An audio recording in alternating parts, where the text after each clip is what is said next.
Welcome into the Odds and Audibles podcast. I'm Matt Prehm, Eric Scopel on the show as always. Today, we're bringing you national recruiting analyst for 24/7 Sports, Greg Biggins, to come on the show, talk some recruiting, talk football. Greg, thanks for coming on the show, man. How you doing? I'm good. Always good to talk with you guys. It's a great time to be a Duck right now, right? Yeah, it is. Things are rolling. When isn't it? When isn't it? Things are rolling on the field and now off the field from a recruiting perspective, landing 2 verbal commitments from this past weekend. It's kind of where I'm going to start here. I'm going to hope I pronounce his first name correctly. Vami MOA, 2026 4-star defensive lineman. He flipped from USC where he committed just a couple weeks ago. Just how do you feel like he fits into what Oregon's building along the D line? And I guess maybe secondary, like, is there any chance he could play offensive line? Because he seems to be a pretty talented player there too. No, I actually wrote in my little recruiting scouting piece that first time I saw him, I preferred him as an offensive lineman, as a guard. I saw him at a camp prior to his sophomore year, and he was good at D tackle / nose guard. You know, won a few, lost a few, won the majority, lost a few. But as an offensive guard, like, he didn't just win. Like, guys didn't get off the line of scrimmage, so he was just physically dominant. And just his body, the way he's kind of built, strong hands, powerful kid. He can easily go either way. I think he was recruited to play defense, and that's great. He'll be a plugger, nose guard. Kind of reminds me a little bit of Keon Ware-Hudson.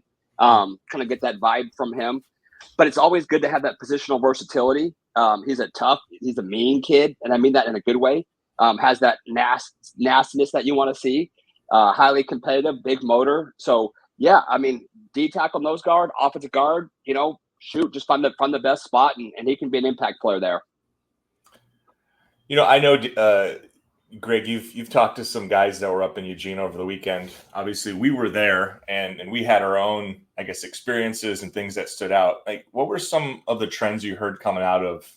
Because it's not just that they landed the 2 verbal commitments from the interior D lineman in 26. It's just that it seemed like there was a lot of guys here, and a lot of people had a lot of things that were very positive to say about what they took away from it.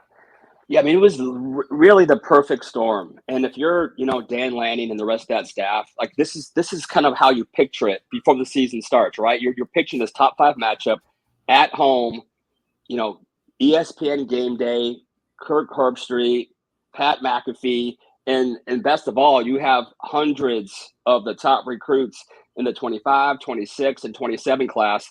National audience, everybody is watching you, and you cannot lay an egg. And I even said, sometimes winning and losing is overrated. It's just the experience that really sells it. If Right. Oregon would have lost on a field goal, guess what? It still would have been an amazing trip, an amazing buzz for the kids. They still would have gotten Tom. They still would have gotten Viliami if they had lost by a field goal. But the fact that you win and just that energy, the crowd, the players, they're on the field and the game's over. You're walking away saying, you know what? Like, Oregon is a truly elite top 1, top 2, top 3 program. You're seeing it trending up. They've been so close the last few years to winning these big games. Now they've done it. You got the whole recruiting machine going. I mean, literally, I think the perfect storm, right? Everything that you possibly could have wanted. Honestly, if this game was a blowout for Oregon, it wouldn't have been as fun, right? Mm-hmm. It's these close games that kind of draw you in. And so everything was perfect. You heard, our boy Josh Pate, loudest stadium I've ever been into. And he's been everywhere, right? And that's the reputation that I think a lot of people out West know. But when you have people that maybe aren't West Coast guys like us, and they're saying, hey, this crowd is different. I don't care if it only has, this many. Our 60 is greater than your 100. And I think everything went perfect, and the kids loved it, and just a great experience. We'll get to some of the specifics with Tom and a couple of the guys that Oregon's recruited out of Modern Day in 26. But this is not a one-off. You look at the last 4 or 5 cycles, there's probably not many schools, maybe no schools in the country that have recruited arguably the best, at least in the West Coast, high school football program with Modern Day. What is it that's working there? What is so compelling? Because once again, in 26, we're now seeing a couple of the top guys pick Oregon. And as Matt's going to get into in a second with another question, they're also in on some other elite guys in that cycle. So it's a lot of things, and honestly, it goes back to Mario Cristobal when he was there. Oregon had this way of recruiting. I said maniacal in terms of the effort. Like, it wasn't just one or two coaches, right? You got to give Mario credit for that. It was 3 or 4 coaches on every kid, every top kid. So number one, Oregon wasn't resting on the fact that, hey, we're a Nike brand. That alone is going to get us in the door. We're a winning program. That alone is going to get us kids. It was they really sell the whole experience. So you have this staff that recruits harder than any other staff out west, and then you have this great game day atmosphere. And even on unofficial visits, non-game days, these kids are walking away saying, these are the best facilities I've ever seen. They're all about football. And again, I still say this, it goes back to winning as well. And Oregon, they're trending up, right? So it's a combination of literally, you want to win, you want to have a great coach, you want to have a relationship with your coach. NIL, I'm not going to put that first because I know everyone's going to say, oh, Oregon, they're just buying players. Everybody is buying players, right? So NIL is a factor. So they're able to win a lot of head-to-head battles because they have so much to sell right now. You touched on Tom for a second there. How does he fit into this unit as well? And then just what are your thoughts on, they've got now 2 of their top players from the 2026 class at Mater Day. They've got Chris Henry Jr., they've got Caden Dixon-Wyatt, Sean Scott. There's many more in that class as well. Your thoughts on Tom, and then your chances of adding maybe 1 or 2 more guys from that class from Mater Day. I think it's good. I think they got a good shot. Tom, it's funny. A lot of the stuff I said about MOA kind of applies to Tom. First time I watched him he was a freshman. I almost said true freshman. He was a freshman at Mater Day, and he was playing offense. And, it was late in the year, and they needed a guy to put, and he started like the last couple of games, and he was unbelievable. And again, I saw him at the same exact camp, National Preps Camp, when he was a rising sophomore. And he won the majority of his reps on defense, but on offense, he did not lose. They didn't come close to losing. And I'm like, Georgia offered him last year as an offensive guard. And I was like, Tom, I kind of like you on offense. And he's like, yeah, I'm a defensive guy, but shoot, it's Georgia. So he was kind of intrigued by offensive guard only because it was Georgia. But his heart is on defense. And, if you're kind of comparing him and MOA, similar build, similar bodies. Tom's a little bit bigger, better athlete, a little more length. Right. And so those are the kind of things that separate, and people can watch the tape and say, I don't see the difference. And that's why we're, not to go off on a little tangent, but, that's why we're so big on measurables, hand size, arm length. We're big on all that kind of stuff. And Tom's got close to an 80-inch reach as a 6'3" kid. And he's such an athlete that it wasn't until 2 weeks ago. I think he was like second on the team in touchdowns at Mater Day with 3. Which, honestly, that was my concern about Mater Day's offense. It wasn't really rolling like we all thought it would be with all those weapons, but it also shows that Tom scored in 3 different ways: on a punt block, scoop and score, on a running back eligible out of the backfield, and then on a pick 6. He's that kind of an athlete at 6'3" and 330. So that's why he's special. And, both those 2 kids grew up diehard USC fans. And I mentioned that on your board also. You're not just winning some of these head-to-head battles with these elite schools, but USC has kind of become their, I know Washington's the rival in the field, but the recruiting rival is probably USC. Yeah. And for them to, if you would have told me 2 years ago that Tom was going to go anywhere other than USC, I would have said no chance. I mean, this guy was diehard. The parents, the mom, they were diehard Trojans. And for him to go, and I almost used the word flip. He never committed, so I can't use that word flip. But for him to not go to SC when that was his dream school, and then to go to Oregon this early in the process, I mean, that kind of shows you what kind of recruiting machine Oregon has right now. Douglas Utu recently committed to the Ducks a couple weeks back, flipped from Tennessee, Bishop Gorman, a school you're familiar with as well. Why is this a big deal going into the 2025 class if you're unfamiliar with who he is? From a fan perspective? I like him. I think I like him more probably than the rest of our team. He's a tackle, but I think he's going to slide inside and be a guard. So you talk about next level projection, and I think you devalue guards only a little bit, right? Tackles, left tackles specifically have the most value as an offensive line. Then your right tackle, then it's your guard. So I think Doug, has always been a tackle. He's been a right tackle and a left tackle, but just again from a length standpoint, I think he's probably closer to 6'3.5" than 6'5". And just from again, I think mobility wise, he's going to be a guard. But I think he's going to be a really good guard. He's a 4-year starter at Gorman. And for those who don't know, Gorman is every bit as good as Mater Day. Those are probably the 2 top power programs in the country. And I'll throw in St. John Bosco as well. But Gorman has actually had the most success with their guys going all the way to the NFL over the last decade. I think Gorman probably has more guys drafted than Mater Dei and Bosco combined. So Gorman is legit. Great football program. These guys come in well coached. I've been to their college showcases. I've been to their practices. I've been to games. It's like a college program. So when you get a kid from Gorman, you're getting a guy who's already played at a very high level in terms of the competition, in terms of the strength program. He understands all that. And from a technical standpoint, been well coached. So I think Doug can come in and compete early. I think he's that good of a football player. So for me, one of the best offensive linemen in the country. And I think he's going to be really, really good at Oregon. I guess we'll call this a tease because Wednesday, for those listening, because this will be up on Tuesday afternoon, 24/7, we're releasing an updated 2025 rankings. And I'm not going to get into where everybody's going, but Brendan Finney and Dallas Wilson, two guys in particular with a bit of a bump here. Look at you. Look at you. Just teasing it, and so I didn't want to give the whole picture away, but like, what giving do we away like? The answers to the test. Giving away the answers to the. It's all. I was going to tease it too. So yeah. So what do we like with these two guys? Oh man, like just athleticism. High level athleticism for both of them. Finney is. He's a fun kid. Again, we love. It comes to corners, receivers, those skill guys. We love the guys that can play both sides. Finney's, I think he's rated as an athlete, but, again, a guy that can play corner. He's got length. He's a legit 6'2". Obviously, I think he's going to start off as a corner, but he could easily be an impact wide receiver if you wanted to put him there. But a trending up guy, right? That's the best way to say that. And then kind of the same thing with Dallas. I think Dallas is a guy who's got just, 6'2", 6'3", almost pushing 200 pounds. He can run. He's got ball skills. He's tough. He's a physical receiver. He wins 50-50 balls. He can make plays down the field in the vertical game. Both those two guys just ooze upside. Sticking with the 2025 class, Lincoln Cure, a tight end, the number 2 tight end in the country. Oregon has been relentless here, especially since he's committed to Kansas State. He chose the Wildcats, the home state school, over Oregon. But I feel like it's been cranked up a level from an Oregon perspective. And some of that's probably positional need as well. Oregon really needs a tight end. They don't have any.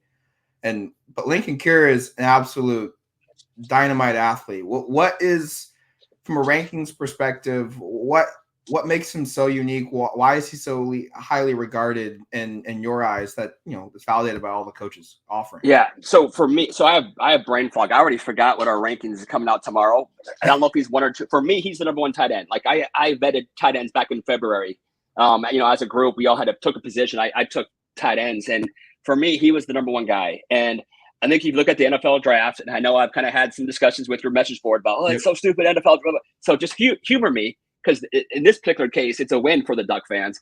For me, he's the most NFL projectable tight end in the high school class. You look at the tight ends that get drafted high, it's not the 6'5", 250-pound tight ends that played in high school. It's these athletic wide receivers. That's what Lincoln is to me. He's a high school receiver who's going to project to tight end.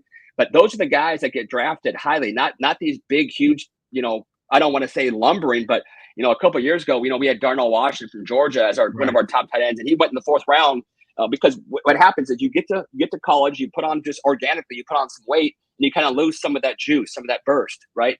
Lincoln, he's got the body to pack on weight, and when he does that, now he's a tight end with wide receiver skills, ball skills, jump balls, just freaky athleticism, basketball background. Again, I've mentioned it 100 times. We love the multi-sport. Lincoln is a elite, multi-sport athlete. So for me, he's got the height, weight, length, speed. He's got the ball skills. I've seen him. People say, "Oh, who is he playing against?" It doesn't matter who he's playing against because you just look at him as the athlete, and he's doing what he's supposed to do against lower level comp, and that's dominating. But I've seen him, playing with this California Power 7-on-7 team against other elite athletes, and he's been, freaky on that setting too. So again, he's a box checker. Really, really like him a lot. I'll for a second note that I'm not anywhere near the evaluator, Greg, or any of the guys who set the rankings are. But it's hard to watch Lincoln's tape and not think he's, if not the best tight end, one of the top couple, just because of, to your point, Greg, just the way he wins and how dominant he is against that competition. So this is somebody for Oregon fans to be certainly aware of as they go down the stretch here with 25. back to 26 for a second. I think it's notable. Oregon has 7 verbal commitments, and 4 of them are West Coast defensive linemen. We've already done the Tom and the Moalala kind of breakdowns here, but I wanted to get kind of some of your thoughts on Tony Cumberland and Dutch Horisk. And you can correct me on the pronunciation on the second last name there. But it's just notable that Oregon has recruited this aggressively with some West Coast defensive linemen and kind of gotten their ducks in a row here before this season even is over. So just kind of give us a feel for those two, and then maybe some thoughts on West Coast defensive line recruiting and why you think it is Oregon so aggressive so early. Yeah. Your ducks in a row. I see what you did there. So Dutch is a very unique player, and he's a guy that if you're trying to win a high school game tomorrow, that's who you want. We talk a lot about projection. He's the opposite. He doesn't have great projectable tools to be that elite college NFL guy, but what he is, he's a dominant high school football player right now, and he's going to be a dog for him. And I mean that's a good dog, right? Not a can't play dog. He's like a ferocious, high motor, nonstop, maniacal Tosh Lupoy type. And I even joked, I said, man, Tosh probably took you because you remind him of him. Dutch is not the biggest guy. He's not the most athletic guy. He's probably 6'2", not 6'5". He's got a frame that I don't want to say it's maxed out, but I don't know how much more you can pack on. He's not an elite athlete. He plays that edge rusher position. And for him to be a great college player, he might have to move to a different spot, more of an outside linebacker type. But all he does, man, he just makes plays. He just keeps coming after you. Someone threw out the name Teddy Bruschi, and I was like, okay, settle down, because Teddy, obviously, for old guys like me, Teddy was a legend on those Desert Swarm Arizona teams. Right? I'm old enough to remember those Desert Swarm teams with him, and those were fun teams. And so, but similar playing style, just didn't win necessarily with traits, but just won by just being a football player, and won by just having, I'm going to be tougher than you, and I'm going to be more competitive than you, and I'm just going to keep coming, and you might block me 10 times, but I'm just going to keep coming, and finally I'm going to wear you down. So doesn't have the same type of body as a Birch or a Uwe Ungalale, but just a guy who will just relentlessly keep coming. Tony, unfortunately, Cumberland, just haven't seen a ton of him. I know he moved to Willamette, but just a guy who we just haven't seen. He's 6'4", 285, big frame kid. He can dominate at the point of attack. I don't think he's an elite athlete, but he definitely has some traits that are intriguing that you want to watch. I would love to maybe see him in person more. Just, I think Blair went out to see him, and he wasn't while he was back in Arizona, and he wasn't working out that particular day. So just don't have the same type of, exposure to him like we do these other guys like Moala and like Dutch and like Tom. Last question, sticking in the 2026 class. Talanoa Ely was on campus as well this past weekend for an unofficial visit. 4-star linebacker from Orange Lutheran, California area. You call him the best overall linebacker in the state on the eval. Why is this guy so highly regarded? He's clearly Oregon's #1 target at the linebacker spot, and deservedly so. But what makes this guy so important to get? Yeah, so it's kind of interesting. I think and this isn't because I'm, Hawaiian and have some of that, like the third year in a row. I think the top linebacker out west has been a Polynesian kid. It was, Kingston, William Oasa 2 years ago. And then this year, I think the senior guy, is probably Madden Faremo. And then I think in 26, it's Talanoa. And I think Talanoa is probably the most versatile of the three. Of those three guys, we're just kind of comparing just for the fun. I think people love comparisons, right? He's the one guy that I think can be an inside-outside guy, whereas the other two, Kingston and Matt, I think they're mostly inside guys. I think Kingston shows some pass rush ability. Madden does as well, but they're inside, big 6'3", 230, just old school guys. Talanoa is an athlete. He could play tight end, and I've seen him catch balls in 7-on-7. He is a cover guy who plays extremely well in space. He is extremely lean among that group. I think we list him at 215.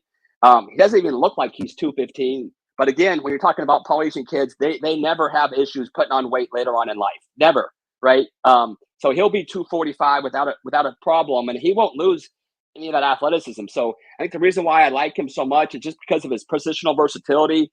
What do you want him to do? You want him to rush? You want him to drop? You want him to play in space, cover a tight end, play the run game, play inside, outside? there's nothing that he can't do on a football field. So that's why I'm so high on him. And obviously, I know just visited Oregon, had a great time, and they are probably his leader right now. Another kid, just for the heck of it, who grew up an SC guy, and now I think Oregon is probably the team to beat. Greg, thanks for coming on the show, man. I really appreciate your time. Good luck with the complaints. I don't think you'll see too many from Oregon fans tomorrow with the rankings updates. There's always going to be a few. Always going to be a few, but no, always good talking with you guys. And and go Ducks. All right, thanks, Greg.